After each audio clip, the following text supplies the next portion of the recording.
So bang even sound just about right at the end of day one in the first test between West Indies and England as Johnny Bairstow stood tall, getting a century not out to basically lead the fight back. This I wanna nail sports to the bone. Top blogger, top YouTube channel. No matter which sports, yeah, we got it covered. Subscribe and hit the notification bell.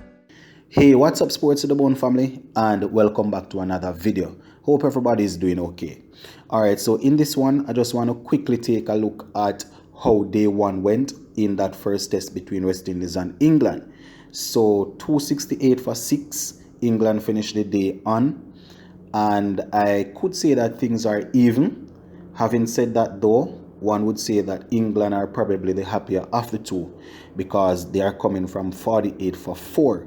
So once again, we see the West Indies pace bowlers getting some good breakthrough at the beginning of the innings, but not being able to really clean it up and finish it off. Having said that, it is key to point out though, my viewers, that the wicket became a little bit harder to bowl on after lunch especially.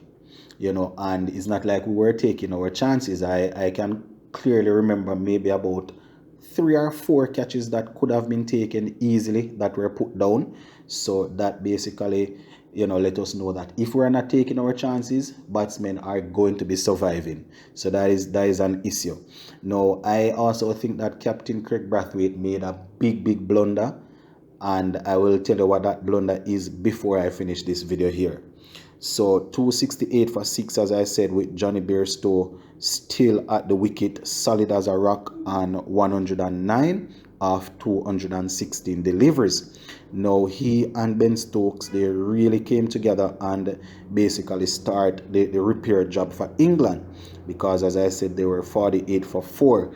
And these two guys batted real nicely, put together a nice little partnership before Ben Stokes was removed.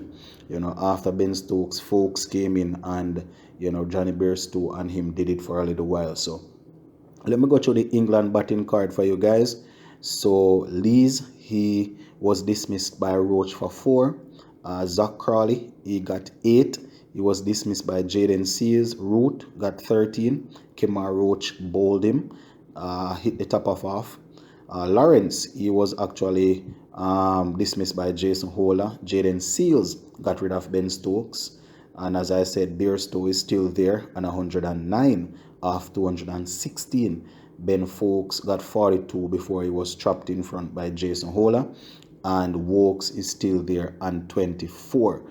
So that is basically where the runs came from. And as I said, this is how we had them: 12 for 1, 17 for 2, 27 for 3, 48 for 4, 115 for 5.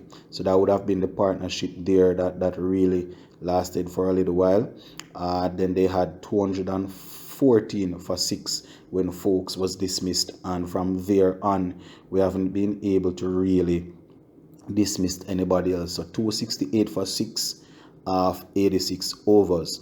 Kemar Roach, he bowled 16 over 2 runs, 71 two maidens, 71 runs and 2 wicket seals. 19 overs, he had 2 wickets. Jason Holder, listen to this, guys: 16 overs, 9 maidens, 15 runs, 2 wickets. This guy is something else. Economy rate of 0.94.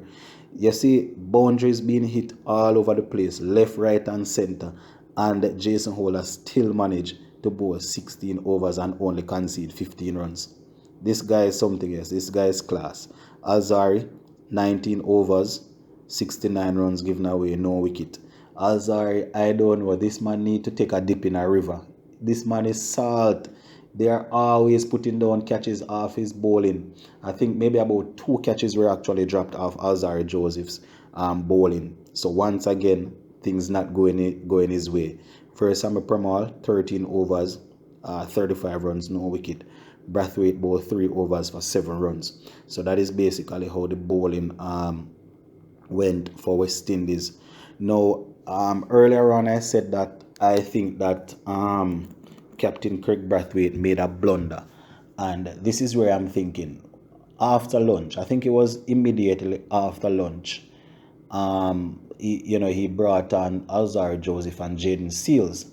I know they are there to play a role because they are pace bowlers, but one would think that coming back after lunch with Kemar Roach being fresh and being the senior man, and Johnny Bairstow wasn't fully settled as yet, you would have at least given Roach a go at him. That wasn't the case, and I think Roach didn't bowl for probably close to a hour. I think he didn't get a chance to really bowl. I don't know if he had anything to do with the ball quality or what, or he had any niggle, but I thought that was something that I thought Captain missed the trick there. I heard the commentators saying the same thing, and I was thinking about it, and when I heard the commentators saying it, and I was saying, well, seems as if I'm onto something.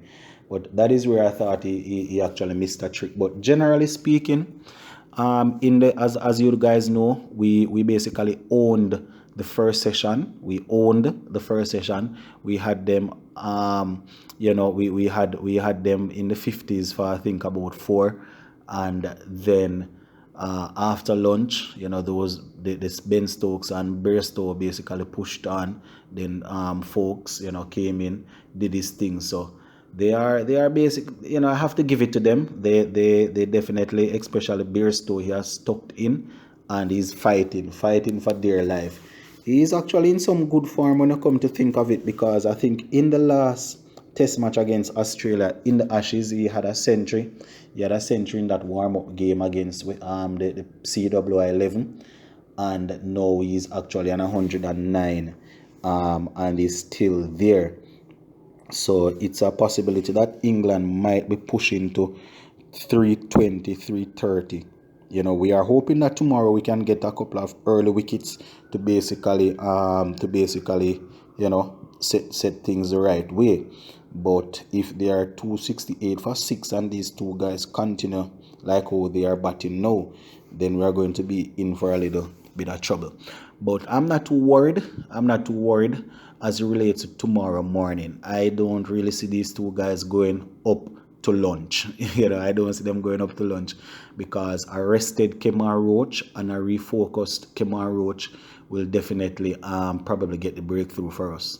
Not saying the other bowlers can't do it, but I am really a big fan of Roach, so I am thinking he will be the one to get the breakthrough for us. Whoever get the breakthrough, I am hoping that these two guys don't bat up to lunch, because that will definitely cause some issues. But as I said, my viewers and subscribers, we started off extremely well, but as the day went on, I don't know, the pitch basically became a little bit easier for batting. The bowlers basically strayed somewhat, yes. Alzari wasn't on point as much as I would have wanted him. Jaden Seals got a couple of wickets, but on several occasions he wasn't really able to get the ball close to the batsman that would probably get them playing a whole lot. And as I said, Jason Holder was superb. His 16 overs cost 15 runs. And it's not like he kept on bowling wide deliveries that they didn't have to play at. A couple of the deliveries were a bit troublesome for the batsmen. It's just that, he's, I don't know, if you look around the world, there are just probably a couple of seam bowlers that are as good as Jason Holder when it comes on to really maintain a good economy rate. But when it comes on to Test cricket, you have to be able to take 20 wickets. And that is the issue that we are facing now. We break through the England batting line top order because they are not fully settled, and we weren't able to clean them up. So it's going to be pretty interesting to see how we go about it tomorrow, my viewers and subscribers. But as I said, I am keeping fingers crossed that we will get them out. For I don't know if it's too much of a long shot now, saying that we want to get them out for under 300, because 268 for 6, I am assuming that one of the batsmen will definitely be going at the bowling tomorrow. So they're probably going to be racing along as well as we can get them pretty early. So that is basically how I saw it, and I watched the entire game. Once again, I want to say shout out to Joshua De Silva, that brilliant catch that he took off Jaden Seals to get rid of Zach Crawley. You know, that will definitely be something that those guys will have to contend with throughout the series if they want to, you know, take a better catch, or if they want to be the man to have taken the best catch of the series. That one was extremely good. You know, we see where a couple of a couple of bowlers would have gotten, you know, balls to basically edge.